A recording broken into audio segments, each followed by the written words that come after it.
Hello students. Due to this COVID-19, we are forced to conduct the video lectures for you because we have to complete the syllabus in time and you should get the ample time for the study.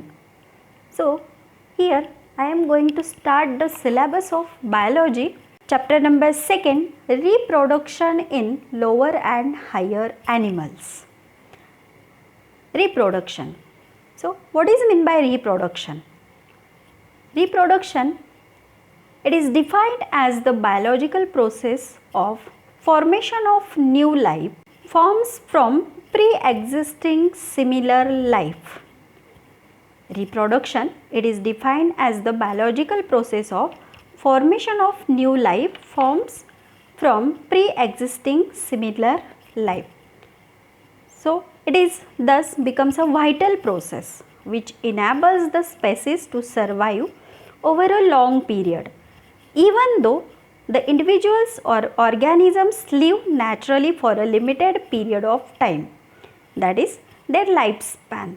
So, in this chapter, we will learn about the various methods of reproduction in animals, the human reproductive system, gametogenesis and fertilization, early embryology, parturition and reproductive health. Reproduction in animals, it occurs mainly by two methods, and these methods are asexual and sexual methods. First, we will discuss about the asexual reproduction in animals. Asexual, it is a common method among lower animals. It does not involve the meiosis nor the gamete formation and fusion. The formation of progeny is by a single parent only and does not involve both the sexes. So, it is called asexual reproduction. The progeny or the daughter cells, these are genetically identical to the single parent and are also referred to as a clones. The lower animals reproduce asexually by the gemule formation and the budding. First, we will discuss about this first method, that is the gemule formation. This gemule, it is an internal bud formed only in sponges. It has asexually reproduced mass or aggregation of the dormant cells. The archaeocytes capable of developing into a new organism. Archaeocytes, they get coated by a thick resistant layer of secretion by amoebocytes. The gemule, it is formed to overcome unfavorable conditions. On the return of these favorable conditions of water and temperature, these gemules hatch and develop into a new individual. For example, Spongilla. So, here is the diagram of this gemule formation in Spongilla.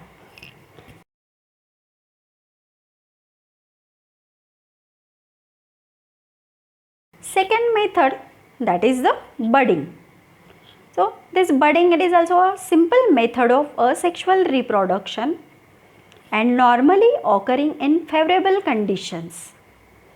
It is seen in variety of animals like coelenterets, means for example hydra and corals, and in some colonial ascidians. In hydra, a small outgrowth is produced towards the basal end of the body. It develops as a bud which grows and forms the tentacles and develops into a new individual, and this process is called the budding. And this young hydra, it gets detached from the parent and becomes an independent new organism. So, in this diagram, this budding in hydra is shown.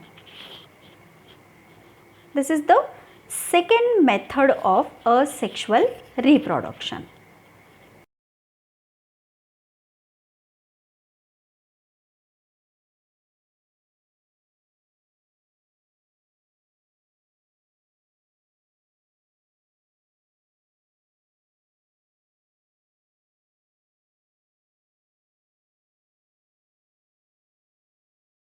Then second type of reproduction, that is the sexual reproduction in animals. The process which involves the production of offspring by the formation and fusion of gametes. It is also called the amphimixis. In animals, gamete formation primarily involves the meiosis. Sexually reproducing animals shows the two main phases in their lifetime. Reproducing animals, for example in humans, they shows the two main phases in their life. The earlier phase is called the juvenile phase. This phase represents the physical growth and it starts from the birth.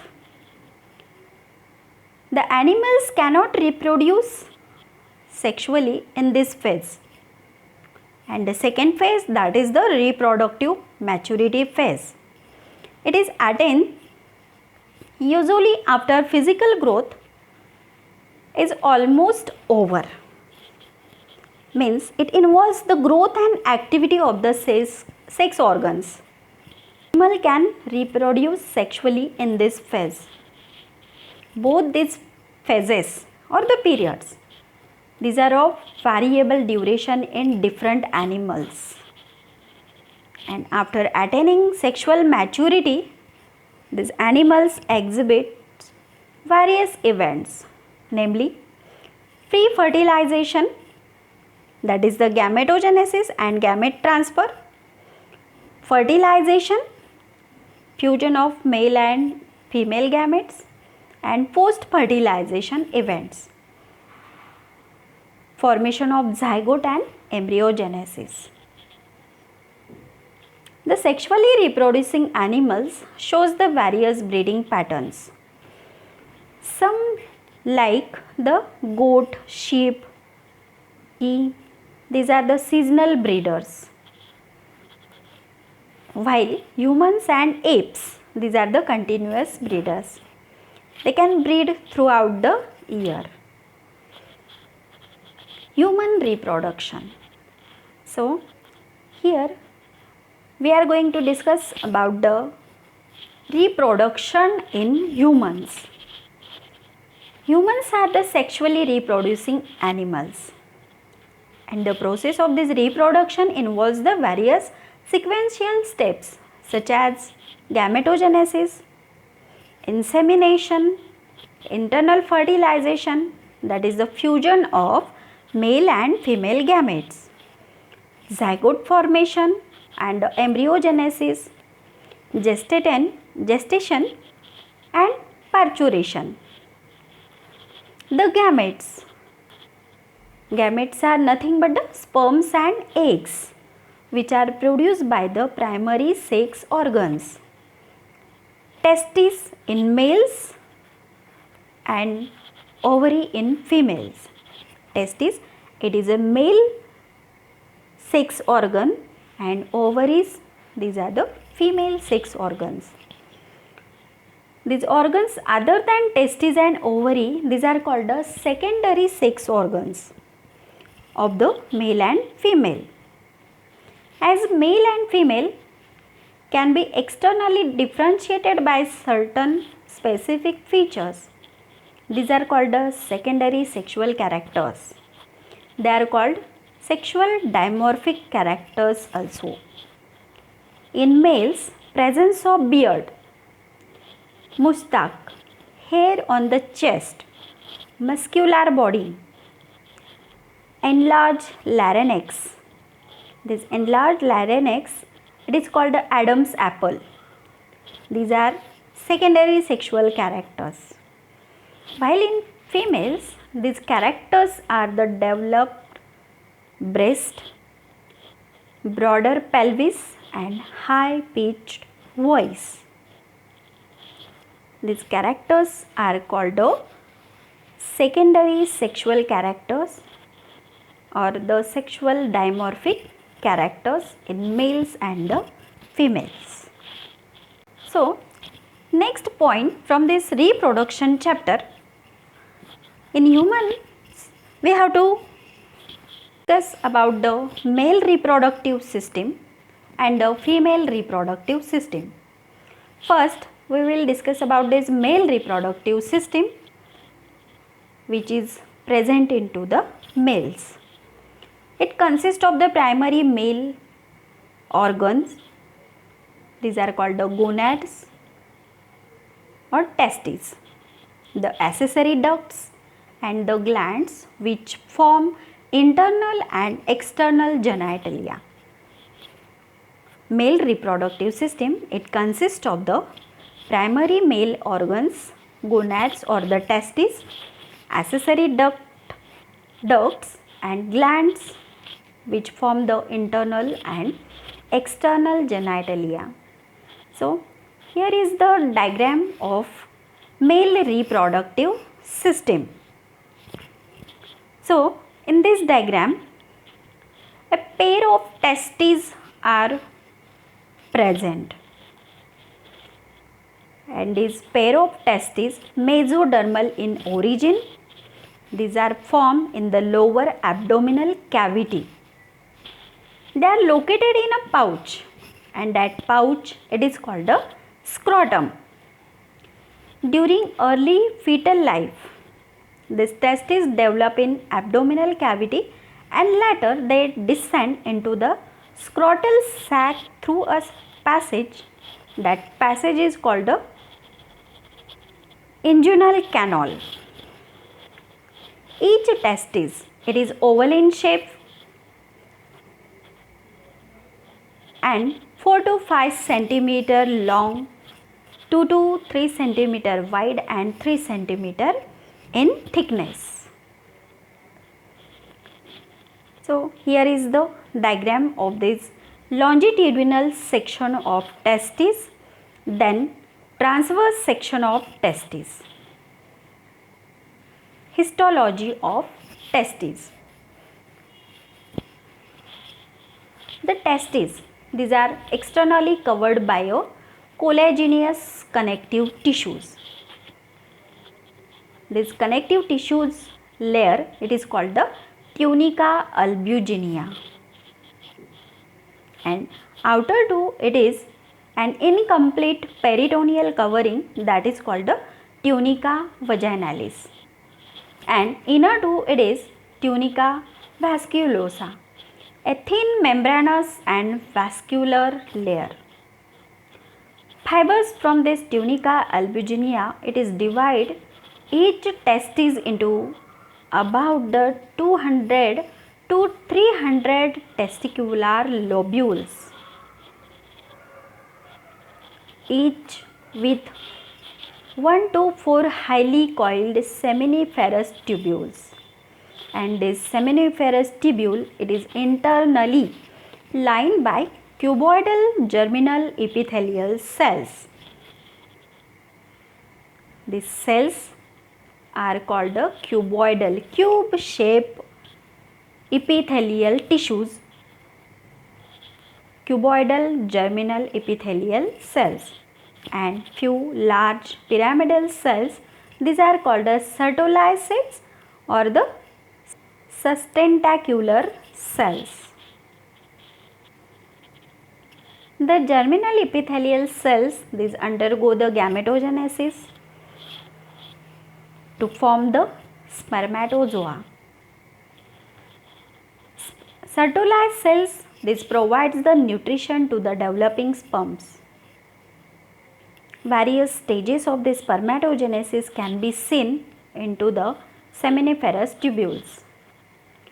The innermost spermatogonial cell, primary spermatocyte, secondary spermatocyte, spermatids and sperms. the various stages of the spermatogenesis, it can be seen into the seminiferous tubules. The innermost spermatogonial cell is there. It is diploid in number. Primary spermatocyte, it is also diploid in number. Then secondary spermatocyte, it is haploid in number. Spermatids, it is also haploid in number. And sperms, obviously the sperms are haploid in number. The interstitial cells, these are also called the Leydig cells, lie in between the seminiferous tubules. They are secreting the male hormone, that is the androgen or the testosterone.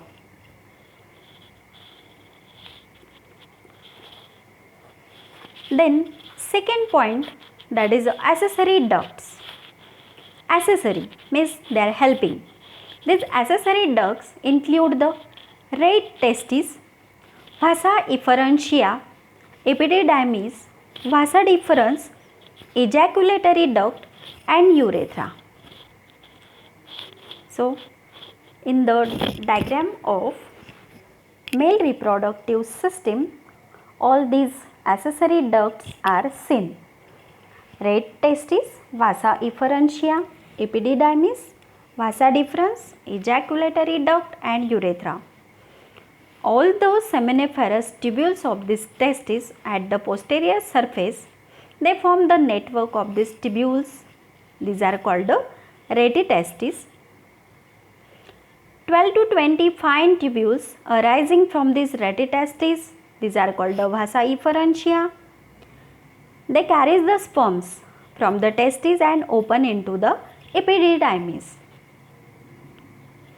This epididymis, it is a long and highly coiled tube which is differentiated into upper caput, middle corpus and lower coda epididymis. The sperms which undergoes the maturation in epididymis, posteriorly it leads into the vasa deferens which travels up to the abdominal cavity and loops over the ureter to open into the urethra. Before doing this, it joins the duct of seminal vesicle to form the ejaculatory duct. The ejaculatory duct passes through the prostate gland and opens into the urethra. The urethra provides a common passage for the urine and semen, and hence it is also called urinogenital duct. In males, the urethra, it is long and extends through the penis. In excretion and osmoregulation, already we have discussed about this male excretory system and female excretory system. This urethra, it provides a common passage for the urine and semen, and hence it is also called urinogenital duct. And in males, the urethra, it is long and extends through the penis, and it opens to the outside by the opening. That opening, it is called the urethral meatus or the urethral orifice. All the accessory ducts except urethra, these are present in pairs. All the accessory ducts except urethra, these are present in pairs. Next to this, glands. The male accessory glands, these are of three types. First, seminal vesicle, second, prostate gland, and third, Cowper's gland. We will discuss about these glands one by one. First gland, that is the seminal vesicle. It is a pair of glands lying on the posterior side of urinary bladder, and it secretes alkaline seminal fluid which contains the fructose, fibrinogen and prostaglandins. It contributes about the 60% of the total volume of the semen. Fructose provides the energy for the sperm movement, while fibrinogen coagulates the semen into a bolus for quick propulsion in the vagina. The prostaglandins, they stimulate the reverse peristalsis in vagina and uterus, adding faster movement of sperms towards the egg in the female body. Second gland, that is the prostate gland. It is a large and single gland and made up of 20 to 30 lobes, and it is located underneath the urinary bladder. It surrounds the urethra and releases a milky white and slightly acidic prostatic fluid into the urethra. It forms about 30% of volume of semen. It contains the citric acid, acid phosphatase and various other enzymes. The acid phosphatase protects the sperms from the acidic environment of vagina. And the third gland, that is the Cowper's gland. These Cowper's glands are also known as the bulbourethral glands. It is a small pea size and pair gland situated on either side of urethra. These glands secrete an alkaline viscous mucus like fluid which act as a lubricant during the process of copulation. Then semen. So what is this semen exactly? It is the viscous, alkaline and milky fluid. Its pH ranges to 7.2 to 7.7, which is ejaculated by the male reproductive system.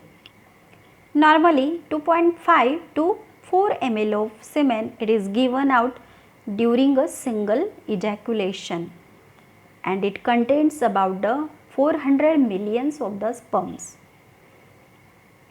It contains the secretion of epididymis and the accessory glands for nourishing, neutralizing acidity, activation for movement,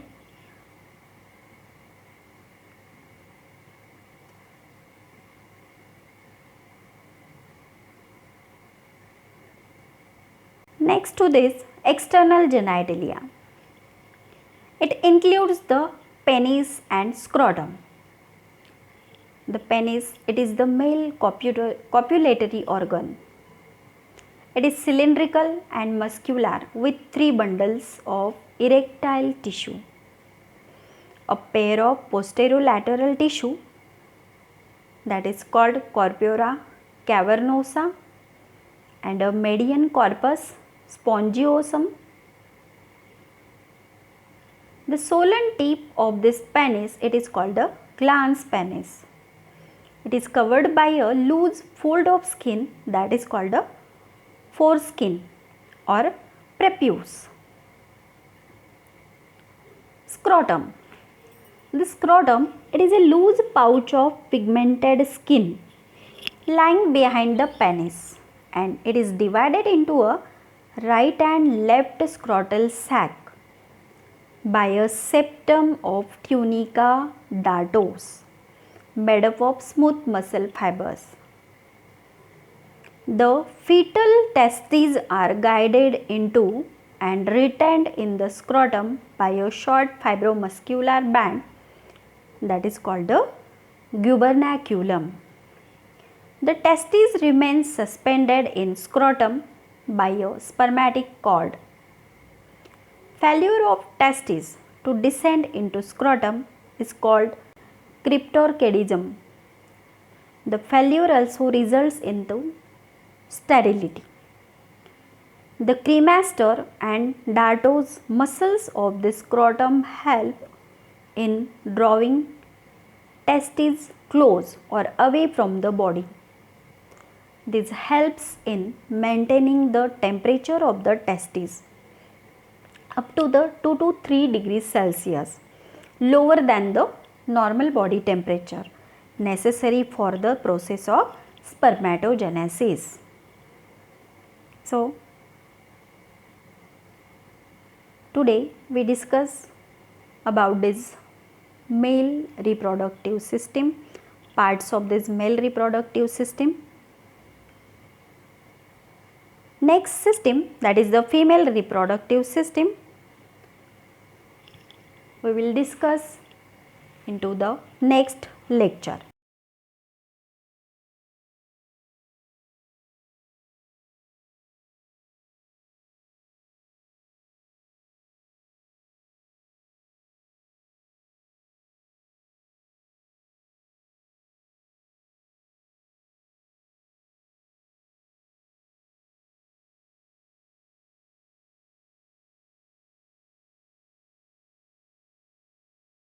On this topic, I am going to give you a homework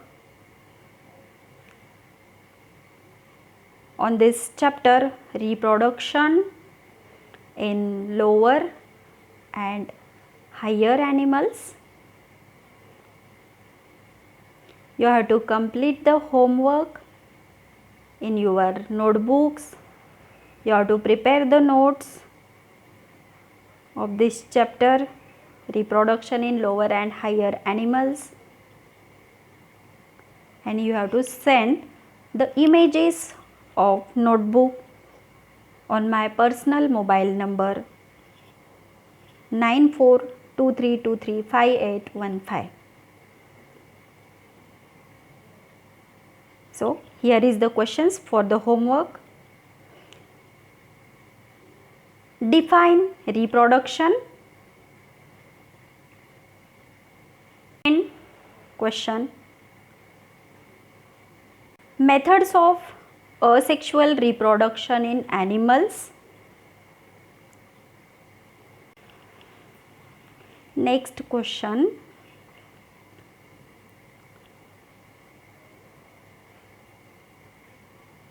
describe the male reproductive system with the help of neat and labeled diagram.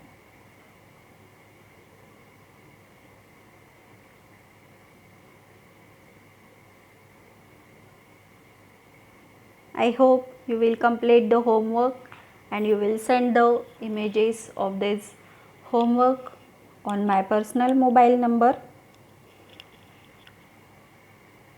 We will see the next topics of this chapter into the coming lecture.